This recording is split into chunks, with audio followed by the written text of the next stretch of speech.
नमस्कार, माझे नाव आहे सायली योगेश हनमगर. मी SYBCA मध्ये शिकत आहे. मी वाचलेल्या पुस्तकाचे नाव आहे स्त्री शक्ती आणि स्वातंत्र्य लढा. लेखिकेचे नाव आहे डॉक्टर अर्चना चव्हाण. मी वाचलेल्या पुस्तकाविषयी मला काय वाटलं हे सांगणार आहे.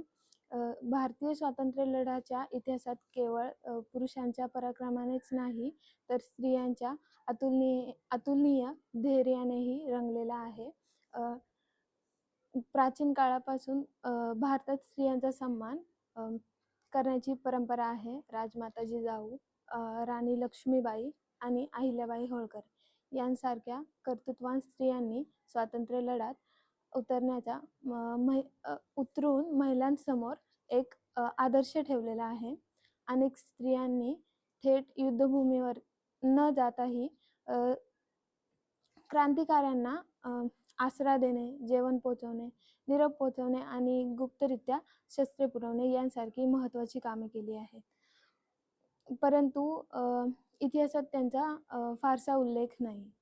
थोडक्यात सांगायचे असे तर भारतीय स्वातंत्र्य लढ्यात यशस्वी होण्यामागे स्त्रियांचा त्याग, बुद्धिमत्ता आणि एकात्मता कौशल्य यांचा मोठा आढावा आहे.